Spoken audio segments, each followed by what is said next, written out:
Imaginez un métier essentiel, celui qui aide à réparer, à guérir les esprits. Et maintenant, imaginez ce métier sans aucune règle, aucun garde-fou. C'était ça la psychothérapie en France il n'y a pas si longtemps. Aujourd'hui, on va voir comment une discipline en particulier, la PNL, a réussi à construire sa propre légitimité en partant de zéro. C'est une histoire assez fascinante, celle d'une profession qui a dû s'inventer elle-même. Allez, on fait un petit retour en arrière. On est au début des années 2000 et la question est toute simple. En France, à ce moment-là, qui pouvait légalement se dire psychothérapeute? Est-ce qu'il fallait être médecin, psychologue, avoir un diplôme particulier? Franchement, la réponse est surprenante. Eh bien, la réponse, elle est aussi courte que choquante. C'était n'importe qui. Oui, oui, vous avez bien entendu, n'importe qui. Absolument n'importe qui pouvait ouvrir son cabinet du jour au lendemain, mettre une plaque psychothérapeute et commencer à recevoir des gens. C'était un vide juridique complet, un vrai Far West professionnel, et ça posait évidemment un problème énorme, à la fois pour la sécurité des patients, mais aussi pour la crédibilité de tous les praticiens qui, eux, étaient sérieux. Bon, ce constat un peu fou nous amène à notre première partie. Parce que la question qu'on se pose, c'est comment on a pu en arriver là? Comment une situation pareille a pu exister? Pour comprendre, il faut regarder un peu l'histoire. D'où ça venait, cette absence totale de règles? Alors, l'histoire de la psychothérapie en France, elle ne date pas d'hier. On peut remonter très loin, au XVIIIe siècle déjà, avec Mesmer, l'hypnose. Puis à la fin du XIXe, on a les fameuses écoles de la Salpêtrière, de Nancy. Mais ce qui est intéressant, c'est de voir le point commun à travers les époques.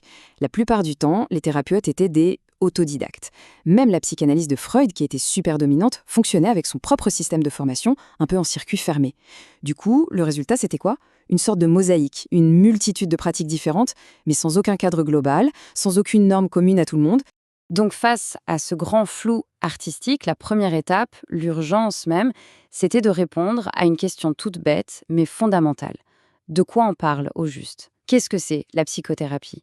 Avant de mettre des règles, il fallait bien se mettre d'accord sur une définition de base. Et justement, en 2000, le Journal des psychologues va poser des bases assez claires. On peut regarder ces critères ensemble. D'abord, l'objectif. C'est d'améliorer l'état mental de quelqu'un. Logique. Ensuite, les moyens. On n'utilise pas de médicaments, mais des techniques bien précises.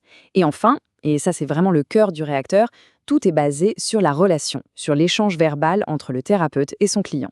Et là enfin, on avait quelque chose de solide. Une vraie définition, une norme sur laquelle on pouvait commencer à construire. Mais attention, le changement ne va pas venir que de la France. En fait, une impulsion super importante, voire décisive, était en train de se préparer ailleurs, à l'échelle européenne.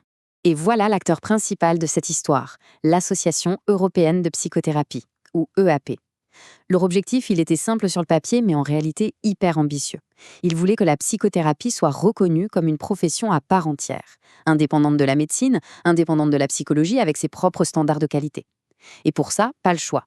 Il fallait des règles du jeu claires et les mêmes pour tout le monde en Europe. Alors, comment ils ont fait pour concrétiser ça chez l'EAP? Eh bien, ils ont créé un certificat, le certificat européen de psychothérapie. Mais attention, ce n'est pas juste un examen ou un diplôme qu'on passe. C'est un processus beaucoup plus complet, en 3 points essentiels. 1. Bien sûr, il y a la formation, théorique et pratique. 2. Et ça c'est un point majeur, le futur thérapeute doit lui-même suivre une thérapie personnelle. Et 3. Sa pratique clinique est suivie, supervisée en permanence. C'est une approche à 360 degrés. Et pour l'époque, c'était une vraie révolution dans la façon de voir la profession. Bon, avec ces nouvelles normes européennes qui arrivent, tout le monde en France est un peu obligé de se positionner. Toutes les écoles de pensée, toutes les approches. Alors voyons maintenant comment une communauté en particulier a réagi. Celle des praticiens en PNL, la programmation neurolinguistique. Et la PNL, eh bien, ils n'ont pas attendu que ça leur tombe dessus, loin de là. L'association française NLPNL a décidé de prendre le taureau par les cornes. Dès 1999, ils ont monté une commission spéciale, la commission PNL et psychothérapie. L'objectif était limpide. On va se mettre au niveau des standards européens et on va montrer que notre approche est sérieuse et structurée. C'était une démarche vraiment proactive, ils n'ont pas subi, ils ont agi. Et ce qui est intéressant, c'est qu'ils ont vu les choses en grand, avec une vision à 360 degrés. Il ne s'agissait pas juste de donner un tampon validé aux thérapeutes déjà installés. Non, non, ils voulaient aussi s'assurer que les formations en psychothérapie PNL soient de qualité, et même que les formateurs eux-mêmes soient qualifiés. En gros, ils construisaient toute la filière, du début à la fin, pour s'assurer que tout l'écosystème soit solide. Et alors, qui a fait tout ce boulot énorme? Des bureaucrates dans un bureau? Pas du tout. C'était des passionnés. On parle ici d'un noyau dur de volontaires, de bénévoles qui se retrouvaient hyper régulièrement. Des gens qui ont donné de leur temps, de leur énergie pour bâtir, pour bâtir l'avenir de leur propre profession. Ok, les intentions étaient là, c'était très bien. Mais maintenant, passons au concret. Comment cette commission a-t-elle transformé ces belles idées en quelque chose de réel, de tangible? Ce chiffre, il parle de lui-même. 16. 16 réunions officielles, en à peine 2 ans entre 1999 et 2000. Ça peut paraître juste un chiffre, mais ça montre une intensité de travail absolument folle, un engagement total pour construire, en partant de rien, toute la structure d'une profession. C'était un travail de titan. Et le résultat de toutes ces réunions, il est super concret. Regardez tout ce qu'ils ont mis en place. Ils ont défini des critères précis pour accréditer les thérapeutes. Ils ont établi des liens officiels avec les grandes fédérations en France et en Europe. Ils ont créé un comité d'agrément pour étudier les dossiers des candidats.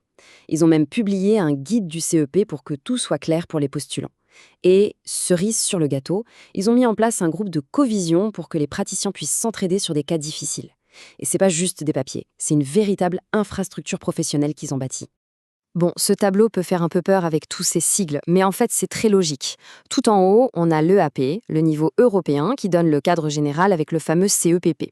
Juste en dessous, pour la France, on a la FFDP, qui est en quelque sorte le représentant national. Et puis, au niveau de chaque spécialité, comme la PNL, on a des associations comme NLPNL. C'est elle qui adapte et applique les règles sur le terrain. C'est un système pyramidal, en fait, bien organisé et très cohérent. Et voilà, on arrive au bout du processus, le résultat final. En 2001, soit moins de 3 ans après le début des travaux, la commission avait réussi son pari. Elle avait créé une liste officielle, reconnue, de psychothérapeutes accrédités par NLPNL. Certains avaient même déjà obtenu le certificat européen complet. On se souvient du n'importe qui du début? Eh bien, c'est fini. La profession avait enfin un visage, des noms et surtout un gage de qualité et de sérieux. Finalement, toute cette histoire nous amène à une question un peu plus philosophique. Au-delà des diplômes, des certificats, des règles, qu'est-ce qui construit vraiment la confiance dans une profession qui touche à l'intime, à la guérison? C'est une question intéressante. C'est peut-être un mélange de tout ça, de la rigueur bien sûr, mais aussi un engagement collectif, une volonté partagée de viser l'excellence. Voilà, c'est une bonne réflexion pour terminer.